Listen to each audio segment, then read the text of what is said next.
All right, you guys, straight to jail, straight to jail. For questioning at least Erika. Do you agree with Erika Kirk? Does this need to speed up? I mean, it's amazing. It's been 5 months. He hasn't even pled guilty or innocent. He hasn't had a preliminary hearing. Is that normal, and why is it taking so long? Erika Kirk has been accused of many things, but nobody, not even her harshest critics, not even her closest allies, ever expected what just happened. Because in a shocking turn that has the entire political world spiraling, Erika Kirk was arrested at the airport after allegedly attempting to flee the country. And not just anywhere. She was trying to fly to Israel. And the timing could not be more suspicious, because this all unfolded hours after the FBI intensified their investigation into the Tyler Robinson case, sealing files, issuing new subpoenas, and interrogating insiders who had previously stayed silent. But the real shock. Authorities claim Erika wasn't just leaving for a trip. She was fleeing with a rushed one-way ticket, a suitcase packed in under 10 minutes, no public announcement, no documented work reason, no family listed as traveling with her, and zero intention of returning.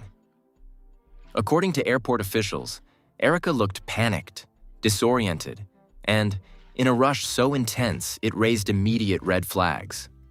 And just when people thought this story couldn't possibly get darker, it did.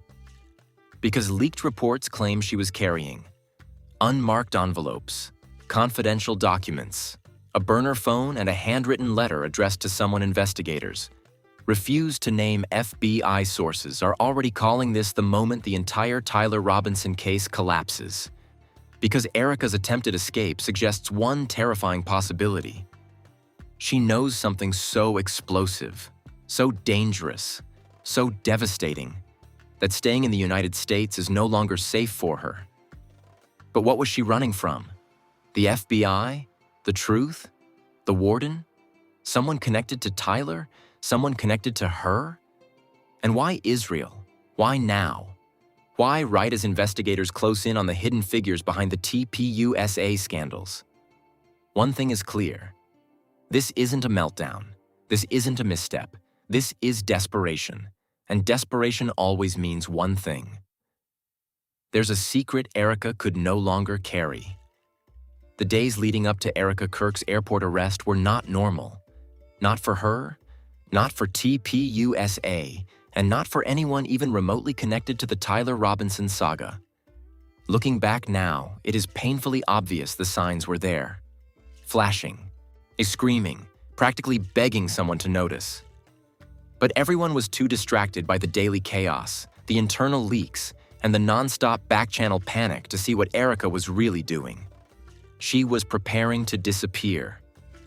It didn't happen suddenly. It didn't come out of nowhere. This wasn't a spontaneous meltdown. This was the end of a long, terrifying countdown only she knew had started. Friends say Erika had been acting off for weeks. Quieter, more paranoid, checking over her shoulder in meetings, leaving events before they ended, ignoring calls from people she once trusted blindly. The bubbly, camera-ready version of Erika was gone. What remained was someone exhausted, someone hollow, someone carrying a secret that was too heavy to keep inside and too dangerous to let out. It began when the FBI reopened several parts of the Tyler Robinson investigation. Not because of new evidence, but because old evidence suddenly didn't make sense anymore. Timelines didn't line up. Messages didn't belong to the people they were attributed to. Travel logs contradicted statements given under oath. And the biggest inconsistency of all was the one nobody expected: Erika's role. She'd always claimed she didn't know Tyler well. She'd always insisted she was misled. She'd always positioned herself as an outsider caught in someone else's storm. But do you know what investigators discovered? Erika had been in the background of every major turning point of the case. Not front and center, not loud, but present. Always present. And the FBI started asking questions.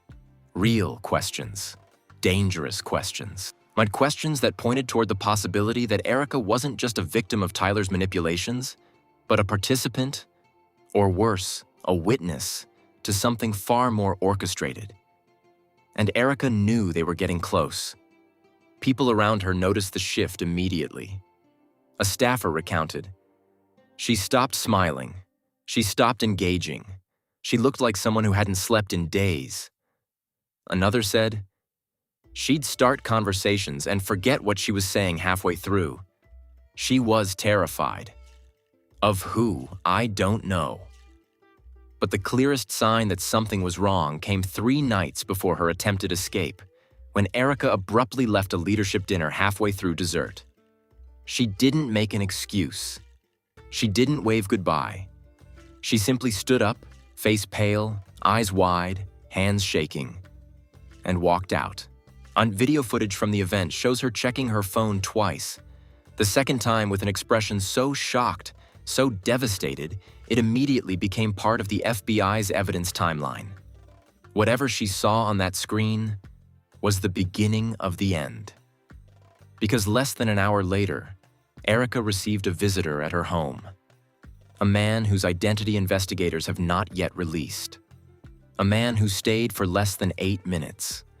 A man who entered with nothing but left holding a binder under his jacket. That binder hasn't been recovered, and from that moment on, Erika's behavior spiraled.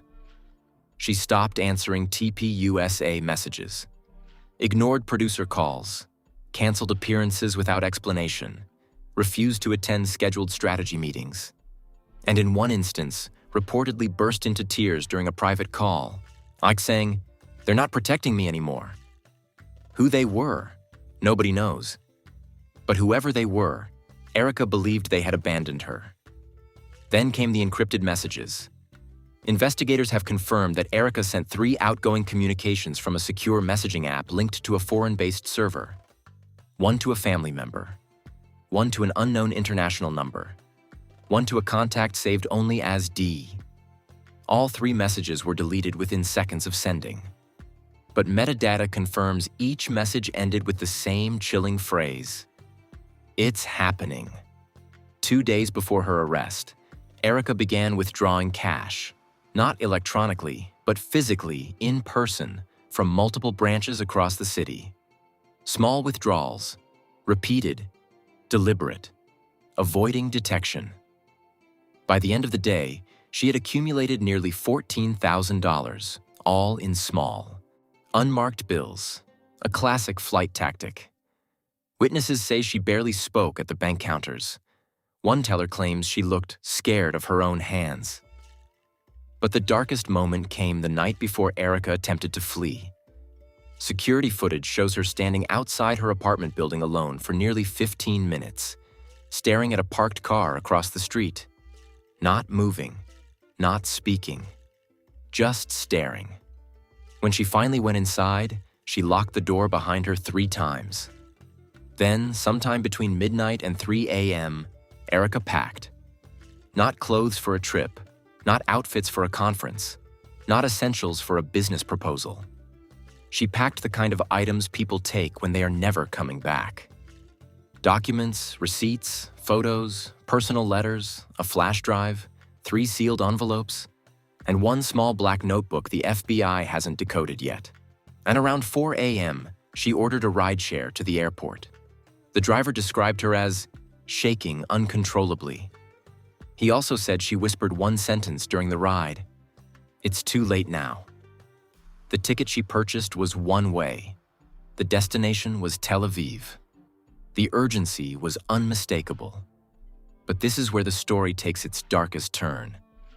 Erika wasn't alone at the airport.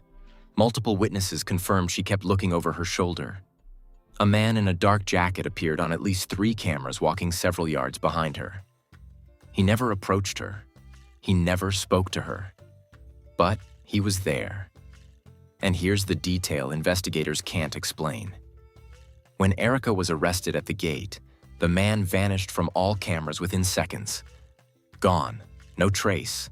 No exit footage. No boarding footage. Almost like he wasn't meant to be seen. And what did Erika say when agents stopped her? Not, "Why am I being detained?" Not, "This is a misunderstanding." Not, "I didn't do anything." She looked the officer in the eyes and said, "I told them I needed more time." Them, whoever they are, Erika believed she was running out of time to comply, or running out of time to survive. When federal agents opened Erika Kirk's luggage, they expected panic packing, clothes thrown together, toiletries leaking, receipts balled up at the bottom of the bag, the kind of chaotic rush you'd see from someone running without a plan. But that's not what they found. Instead, they uncovered something far more calculated, far more disturbing, and far more incriminating than anyone expected. The contents of Erika's suitcase weren't belongings. They were evidence. Evidence she was trying to take with her. The evidence someone didn't want her to keep. Evidence that rewrites the entire Tyler Robinson narrative from the ground up. Inside her luggage, agents found a stack of printed emails, a sealed envelope labeled "Do not open until safe," handwritten notes, a burner phone, a flash drive foreign currency, a small notebook with initials TR on the inside cover, and the discovery that sent shockwaves through the FBI. A signed contract between Erika and Tyler dated months before she ever claimed to know him. This was the moment investigators realized the story wasn't just evolving. It was collapsing, exploding, and regenerating all at once. Because that contract? It didn't just contradict Erika's public timeline. It shattered it. The agreement, written in vague but clearly intentional language, outlined joint appearances, strategic collaboration, internal influence projects, social narrative shaping, and an ambiguous section that read, operational confidentiality required by both parties. This wasn't a friendship contract. This wasn't networking. This wasn't mentorship. This was an agreement to work together secretly inside TPUSA. Meaning Erika didn't meet Tyler during the scandal. She didn't meet him casually. She didn't meet him unexpectedly. They were partners. Partners long before their public fallout. Partners long before Project Ascension collapsed. Partners long before Erika pretended she barely knew him. And now the FBI understood. Erika Kirk wasn't simply fleeing the country. She was fleeing a partnership she could no longer hide. But that wasn't the only twist. Inside the notebook with Tyler's initials, agents found dozens of handwritten entries, mostly in Erika's handwriting, some in Tyler's. The entries looked like planning memos, coded discussions, strategy notes, and emotional breakdowns. One page, dated months before the leaks, read, "He's losing control. He thinks they're following him." Another, "We have to finish this before he does something reckless." Another, "They promised protection. They're not keeping their word." Another, "TR is spiraling. I don't know how to pull him back." But the most horrifying line was on the final page. "If he talks, everything ends for both of us." This single sentence threw the entire Robinson case into chaos, because it didn't just imply Erika feared Tyler. It implied she was connected to whatever Tyler was threatening to expose. But what was he threatening? Or that answer came from the flash drive agents confiscated. Investigators opened it expecting documents, maybe a few voice memos. What they found instead were 6 video files titled only by date. Each one contained Erika and Tyler speaking privately, sometimes in person, sometimes on encrypted calls, discussing something they called the arrangement. The footage begins calmly. 2 people aligned, composed, calculating their next moves inside TPUSA. But as the recordings progress, their tone shifts. Tyler grows anxious, angry, paranoid. Erika becomes quieter, more controlled, more afraid. In one clip, Tyler says, "They said you'd protect me. You said you'd protect me." Erika responds softly, "I'm trying, but I don't control them." Tyler slams something off screen. "You don't get it. If I go down, I'm taking everyone with me." Erika looks terrified. "We need to follow the timeline. We can't break formation now, not with him watching." "Who?" Tyler demands. She hesitates. "You know who. The advisor? The builder? Or the warden?" Investigators still don't know, but the 4th video is where everything shifted. Tyler whispering, Do you trust him? Erika shaking her head. No, not anymore. Tyler, they're setting us up. Erika, I know. Tyler, we have to get out. Erika, I can't. Tyler, then we're going to die here. Those 6 words became the turning point in the entire investigation. Because this wasn't 2 people caught in a mistake. This was 2 operatives trapped inside an operation that was collapsing around them. Tyler believed they were being hunted. Erika believed they were being watched. And both believed they were running out of time. And this is where the first major twist hits. In the 5th video, Tyler reveals something investigators had never heard before. Something that recontextualizes everything we thought we knew. There was never supposed to be a scandal. We were supposed to deliver the files and disappear. Deliver what files? To who? Disappear? Where? Why? And then Erika whispers the line that shattered investigators' understanding of the case. He changed the plan. He wants you gone, not me. This wasn't a collapse. This was a hit. Someone powerful had altered the original operation. Someone wanted Tyler removed. Someone wanted Erika isolated. Someone wanted the arrangement destroyed before it exposed them. And Tyler knew. Which leads to the final twist of the section. The last recording on the flash drive was from 2 nights before Tyler disappeared from public view. He looked exhausted, delirious, terrified. He's coming for me. If I don't make it, make sure people know I didn't betray you. I was loyal. I was loyal to the end. He pauses, breathing hard, then whispers, check the passport. The truth is inside. That was the final video. And guess what agents found in Erika's suitcase? A second passport. Not hers, not forged. Tyler Robinson's passport. Inside, it was a folded note written in Erika's handwriting. I couldn't save you in time. Forgive me. This wasn't just guilt. This was confession. And now investigators have one terrifying question. If Erika was trying to flee with Tyler's passport, was she running from the truth? Or delivering it to someone waiting for her in Israel? When investigators uncovered Tyler Robinson's passport hidden in Erika's suitcase, it was no longer a scandal. It was a geopolitical crisis waiting to explode. Everything the public believed about Erika, about Tyler, about TPUSA, about the advisor, the builder, even the warden. All of it suddenly felt too small for what the evidence suggested. Because the moment the FBI began analyzing the contents of Erika's seized belongings, one thing became terrifyingly clear. The arrangement wasn't internal. It wasn't just political. It wasn't even about TPUSA. It was international. And the first clue was the map. Folded behind Tyler's passport, agents found a laminated map. Not a tourist map, not a travel guide. A military-style map highlighting a region in northern Israel. Not specific roads circled. 2 buildings marked. 1 red dot placed near a rural border development. That red dot corresponds to a site investigators now believe was a rendezvous point. A location Tyler and Erika were instructed to reach. A location someone was waiting for them at. A location outside U.S. jurisdiction. But why? That answer came from the next piece of evidence.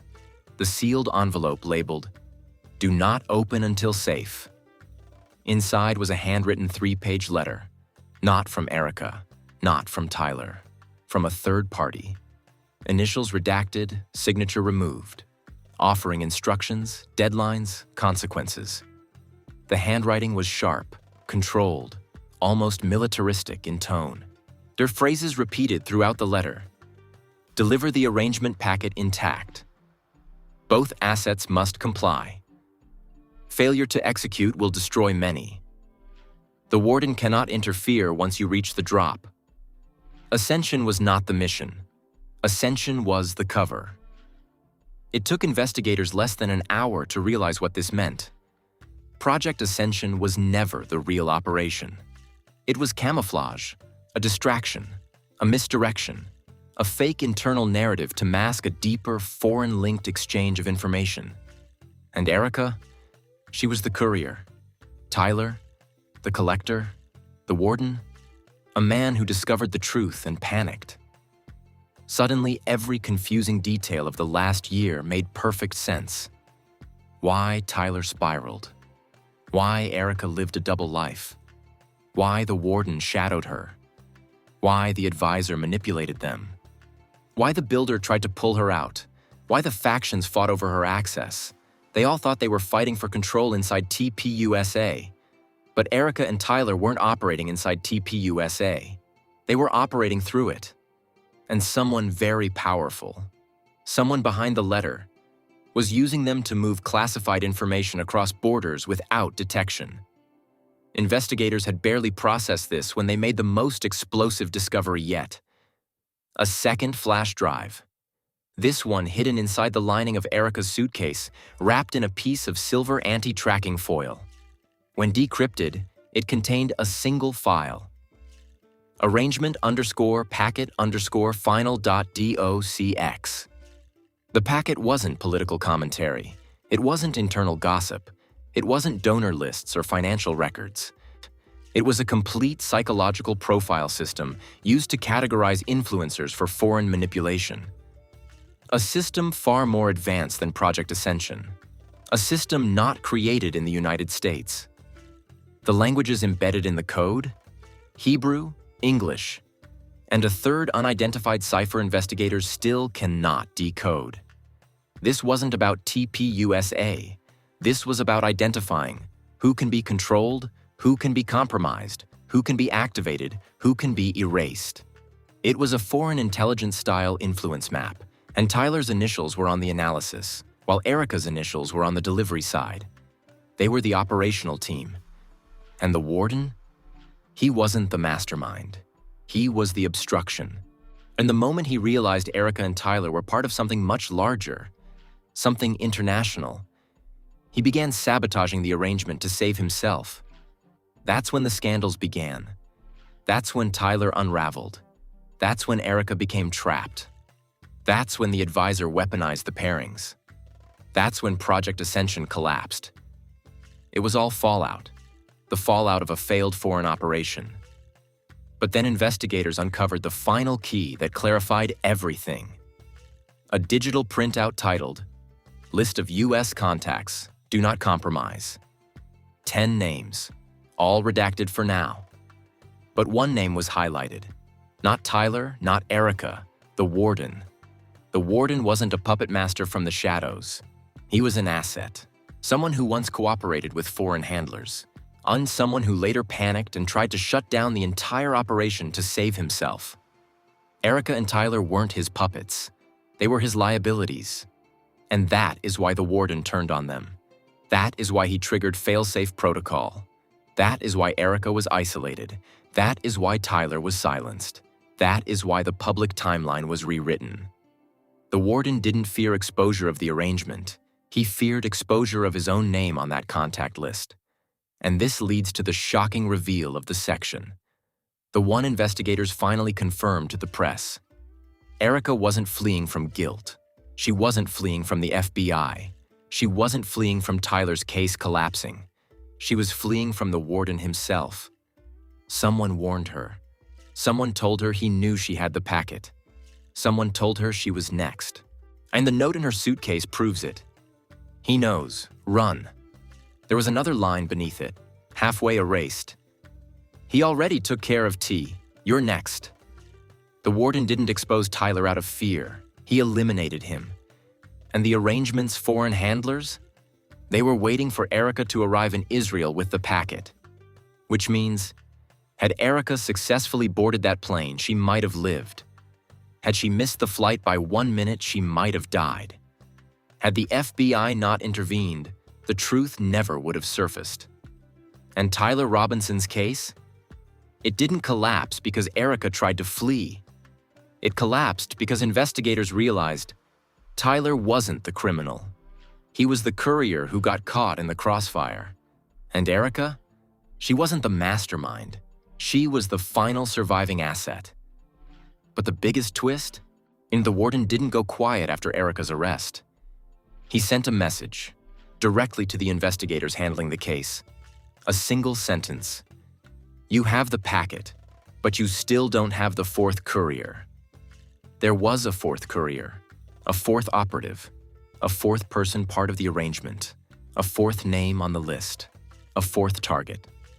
The warden is trying to reach before investigators do. And now the race begins.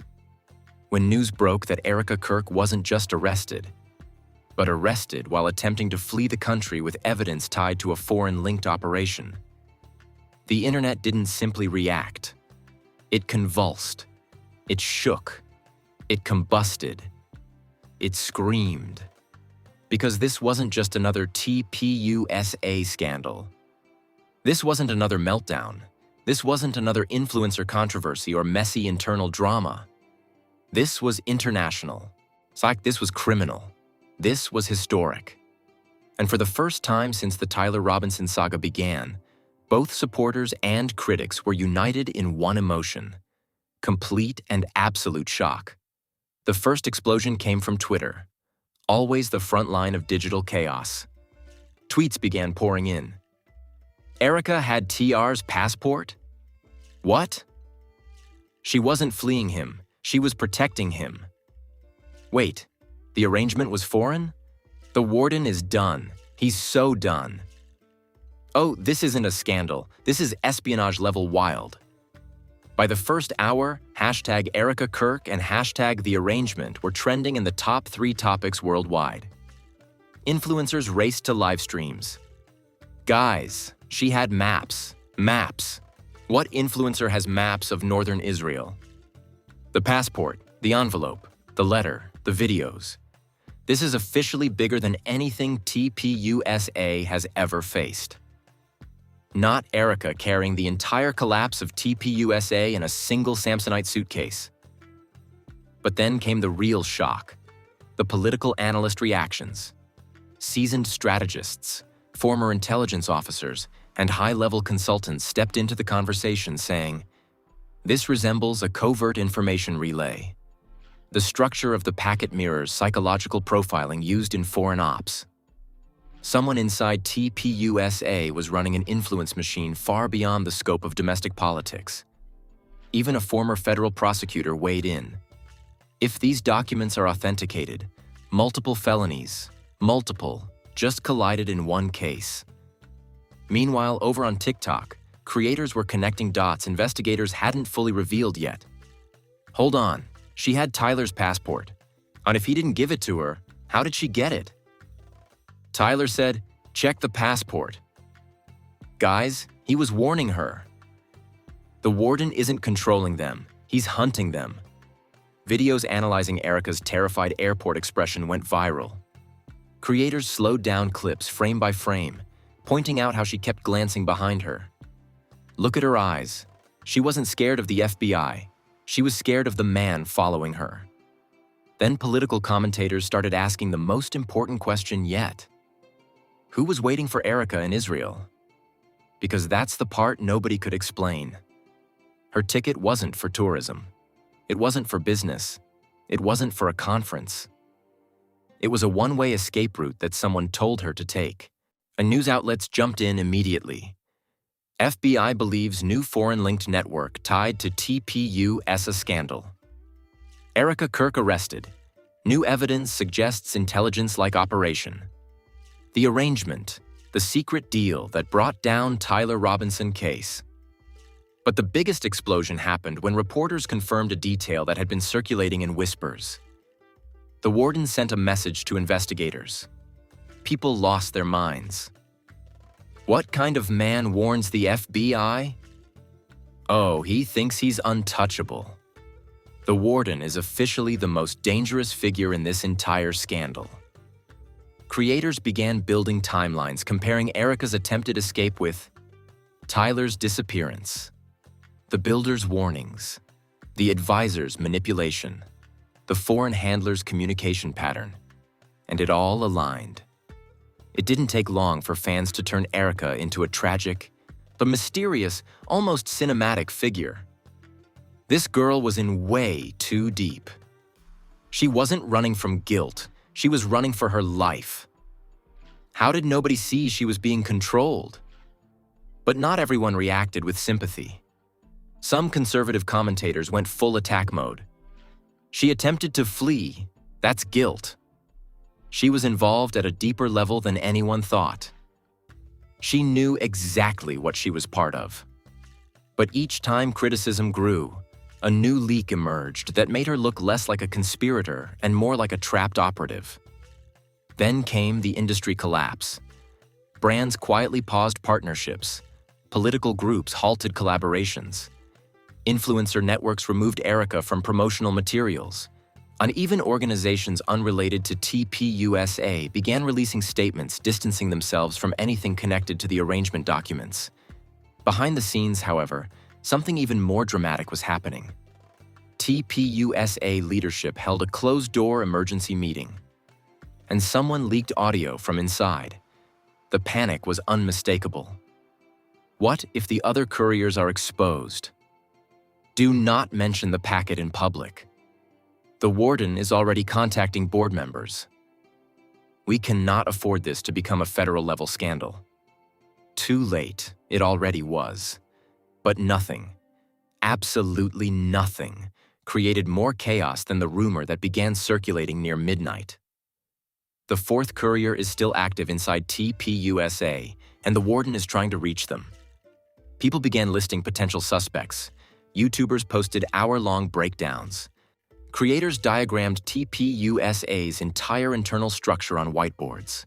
Leaked chat logs circulated claiming, "They're trying to pull the fourth one out quietly before the FBI identifies them." But then came the most chilling reaction of all. A whistleblower, someone previously silent, posted one sentence to a burner account.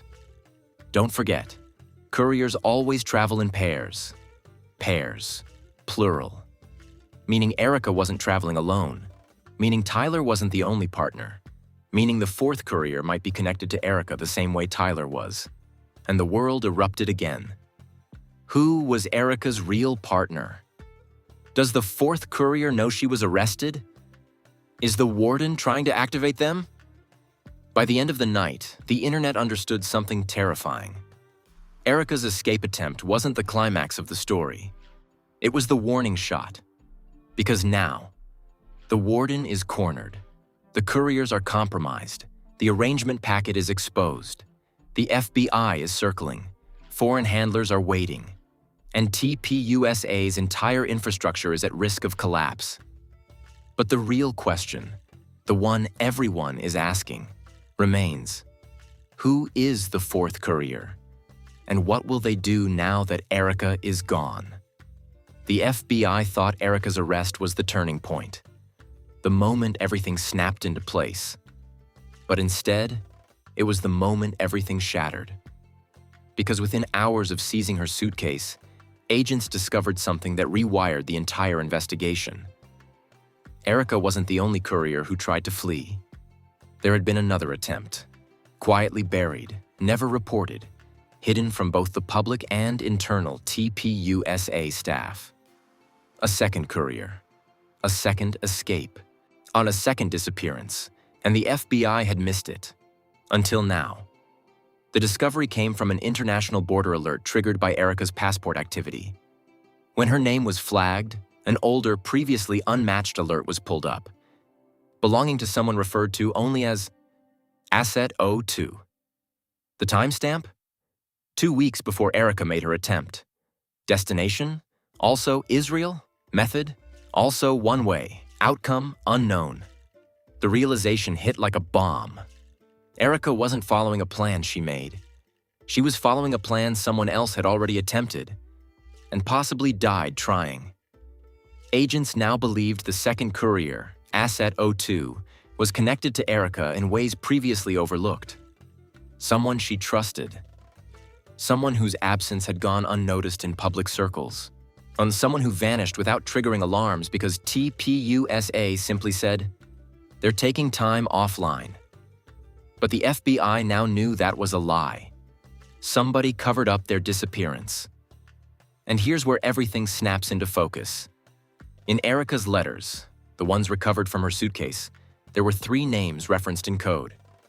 T tried to warn me. O never made the drop. I am the last. T equals Tyler. O equals the second courier. I equals Erika. Meaning Erika understood perfectly. If she didn't make the drop in Israel, if she didn't deliver the packet, if she didn't reach the handlers, she would end up exactly like Tyler. Exactly like Courier O erased.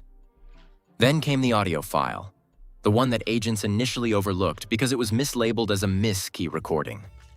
But when they played it, the room fell silent. It wasn't Erika. Like it wasn't Tyler. It wasn't the warden.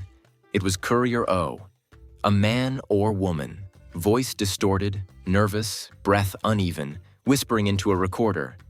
They're watching the drop point. Someone compromised the operation. I don't trust the handlers anymore. I don't trust him either. Then a pause. Then the line that made agents physically tense. The warden knows what we are. He knows what we carry. And he said he will reset the board. If you're hearing this, Erika, run. A thud, a gasp, and the file ends. The timeline is now undeniable. Courier O tried to escape. Courier O realized both sides were compromised. Courier O warned Erika. Courier O vanished, and Erika understood she was next. But the FBI's deepest fear wasn't Erika's panic. It wasn't O's disappearance. It wasn't Tyler's collapse. It wasn't the warden's bold messages. And it was the implication in Courier O's recording. There wasn't just betrayal inside the arrangement. There was betrayal inside the handlers themselves, meaning the foreign intelligence group that designed the packet, that built the courier network, that assigned Erika and Tyler to their roles, was no longer trustworthy. The operation didn't collapse because of the warden. It collapsed because someone inside the foreign network turned rogue. Someone who wanted the couriers dead. Someone who wanted the packet destroyed. Someone who wanted to reset the entire mission and start again. And this is where the final twist strikes. In the bottom of Erika's suitcase, underneath the lining agent slit open, they found a torn piece of paper. The corner of a document titled, Courier Transfer Protocol, Designation Shift for U.S. I Asset 04. Asset 04. Designation 4. Courier 4. The missing operative. The one still active. The one the warden hinted at. The one the handlers didn't mention. The one connected to Erika more closely than any of the others. Because the last fragment of the document revealed one line of text that investigators haven't released to the public. But insiders leaked within hours. The courier is embedded as a trusted figure in TPUSA leadership. The fourth courier wasn't an outsider, wasn't a low-level staffer, wasn't a background personality. They were someone with power, someone with influence, someone able to sabotage investigations, erase traces, authorize disappearances, someone who knew Erika personally, someone she confided in, someone she may have trusted all the way to the moment she was arrested. And now, that person is still out there, watching the fallout, reading the leaks, adjusting their next move, deciding whether to run or eliminate anyone who might expose them. When agents informed Erika that a fourth courier was active, she didn't deny it. She didn't ask who it was. She didn't ask what evidence they had. She whispered only one sentence. It's worse if you find them. And then she refused to speak again. The FBI concluded their report with a chilling statement. Until the fourth courier is identified, no operative connected to the arrangement is safe. And the warden? He sent one last message, directed not to investigators, not to TPUSA, but to the fourth courier themselves. A message leaked 5 minutes after it was received. It's time. Time for what? Nobody knows. But everyone understands. The real fight hasn't even started yet. And now we're standing at the edge of a story that is no longer just scandal, no longer just betrayal, no longer just corruption inside TPUSA. This has become something far more dangerous, something global, something coordinated, something that was never meant to be exposed. Erika was supposed to disappear. Tyler was supposed to collapse. Courier O was supposed to vanish without a trace. And Courier 4, the final operative, was supposed to stay hidden forever, moving silently inside TPUSA while the handlers reset the mission. But now everything is unraveling. The arrangement packet has surfaced. The foreign handlers are panicking. The warden is sending warnings. The FBI is racing against the clock. And Erika Kirk is sitting in federal custody. I'm refusing to speak a single word because she knows the truth will detonate everything. So now the question goes directly to you. Yes, you watching this right now. Who do you think is the fourth courier? Is it someone Erika trusted more than Tyler? Someone who stood beside her at events? Someone who defended her publicly? Someone who suddenly went quiet when the scandals erupted? Someone who always seemed to be near the center of decisions but never took the blame? Drop their name in the comments right now. Because investigators believe public speculation could be the key to exposing them. And tell me this, do you think Erika was trying to escape? Or was she trying to deliver the packet before the handlers turned on her too? Do you believe Courier O is dead? Or hiding and preparing to speak? Do you think the warden is warning the fourth courier? Or activating them? These aren't just questions. These are pieces of a puzzle someone desperately wants to keep buried. So make sure you smash that like button if you want the next chapter. Because the more attention this gets, the harder it becomes for anyone to silence the truth. Hit subscribe so you don't miss the next update. Trust me, the moment Courier 4 slips, the moment their identity cracks, the moment any new leak drops, I will be here breaking it all down. Turn on notifications because this story is alive. It's moving, it's evolving, and the next reveal could drop at any time. This isn't over. This isn't slowing down. This isn't cooling off. The arrangement is unraveling, and the fourth courier knows their time is running out. Stay alert, stay loud, and stay ready, because the next chapter might expose the most powerful figure yet.